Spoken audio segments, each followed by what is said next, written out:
something. Just make something. Focus. Focus. Just make something. Focus. Focus. Focus. Focus. Concentrate. Did you also? More spammy. Come on. Focus. Just make something. Focus. Focus. Focus. Focus. Focus. Focus. Focus. Breathe. Focus. Focus. Focus. Concentrate. Can I be honest with you? I've had creative block since May 18th, 2020.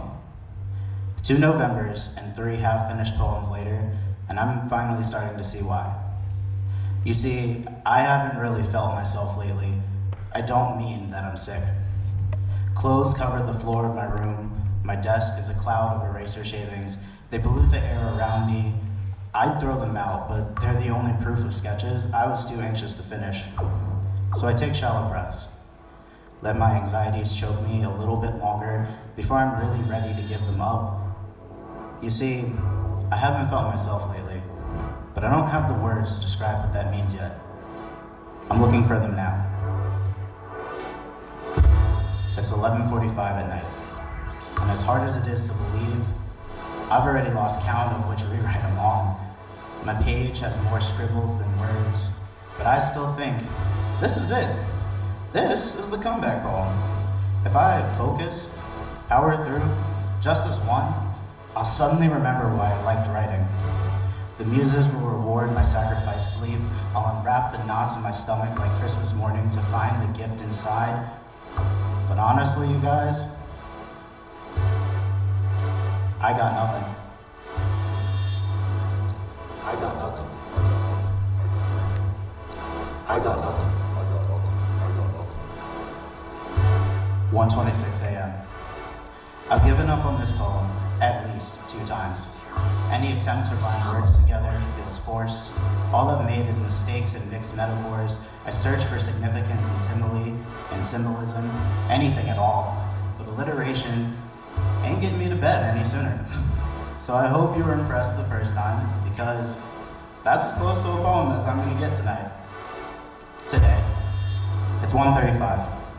So maybe I should finish this another time. I'll finish this tomorrow. Had to clarify that I wasn't giving up. My sense of accomplishment is the only reason I sleep at night. Sorry, I mean the morning. All my friends are wise guys, so I had to say that. But wait, this is my journal. No one's gonna hear this. No, one day I think I'll be brave enough to share this.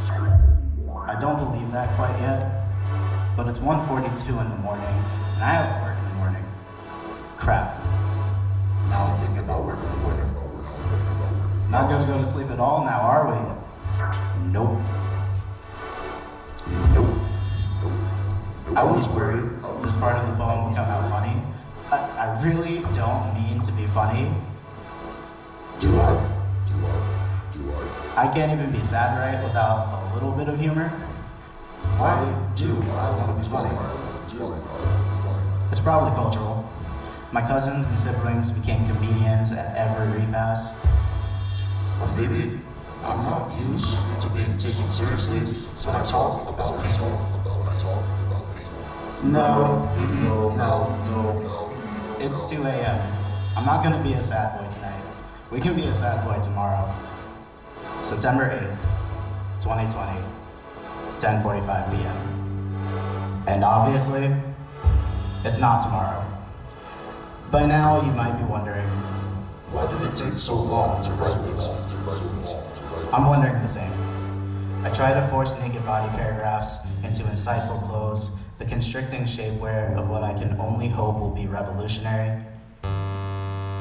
I want to be revolutionary. What artist doesn't? What artist can afford not to be right now? With all these protests and the election, all these people to defend, all the trauma I was still processing before 2019 could end. One time, I had a day off. I didn't get many back then. 60 hours a week at a 7-Eleven to afford to go back to school. My work ethic was at an all-time high. I haven't been that motivated in a while. You see, there were these two cops. My boss, desperate to please, would offer up corny jokes and free coffee, so they came back every day. He thought they would keep us safe, and I was kind, so I always made a fresh pot. But for months, the song and dance remained the same. 10 to 12 hours a day of crying in the back freezer and then warming the room with my smile. Employee of the week every week until they asked me to stop running. That's not a metaphor. I was really that good. I told you, my work ethic was at an all-time high. I haven't been that motivated in a while. But one time, I had a day off. I didn't get many back then. I went for a jog that morning because all that free food and coffee were starting to catch up to me.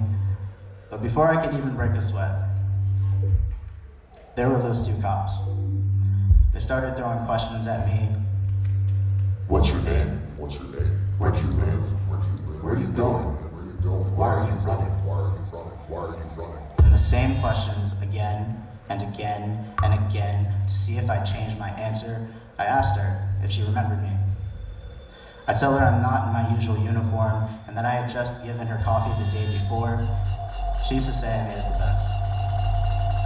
Her face went pale. She told me to go home and pulled off. She wasn't thinking about keeping me safe, and I was kind, so I didn't notice the dots until later. What I learned is that you look like a threat when you aren't dressed in servant's clothes. Triggers are never trained at your work ethic. You can be employee of the week every week, but that doesn't matter when they ask you to stop running. Back to 2020. Every post and protest reminds me how close I came to being in Ahmaud Arbery's running shoes. I haven't run since without wondering if I could outrun a bullet. I'm still not that fast. I used to have more of a work ethic, but I haven't been that motivated in a while. October 11th, 2020. A friend comes to visit me. We share a meal at the local Vietnamese place. And now I get why Da Vinci painted all the disciples on the same side of the table. Sure, the right answer is so that we could see their faces, but I think it's because he cared about his friends. Because when we met up, I felt like sitting on the same side of the table too. As he tells me about his depression, his words come out like paper planes. He tries not to let his voice break or tear along the voyage to my side of the room. Not wanting his words to fall too fast or too slow, he tries to control how his message will hit me. All their hopes of feeling whole and loved again rode on the wind. Still so nervous that the distance would be too great for words so fragile, I tell Jesus and Da Vinci I get it now. I never wanted to flip the table over more than when I saw him hurting. I would run with nails in my feet for miles if I thought it would close the 2 feet of distance between us. But I can't do that. Not for lack of trying though. I did briefly check to see how heavy the table was. We spend the next few hours trying to encourage each other between broken spirits and bites of broken rice, and for the first time since we started talking, he doesn't sound like he's saying goodbye. Maybe eating together was less about the food between us and more about feeding each other. We're both still struggling, but we're here. December 18th, 2020, the Friday before Christmas. I lost my job. Not the one at 7-Eleven. A lot has happened since then. I graduated from film school, and like every artist's dream, I settled for an office job I hated right out of college. Honestly, I would try to make this part sound a little bit more like a poem, but every time I do, it sounds more like a diss track to my boss. And while I can't really rap, I'm not opposed to the idea. There I go. Funny again. So you should know by now how much that actually hurt. March 2021, the Atlanta spa shootings. I try my best to write something,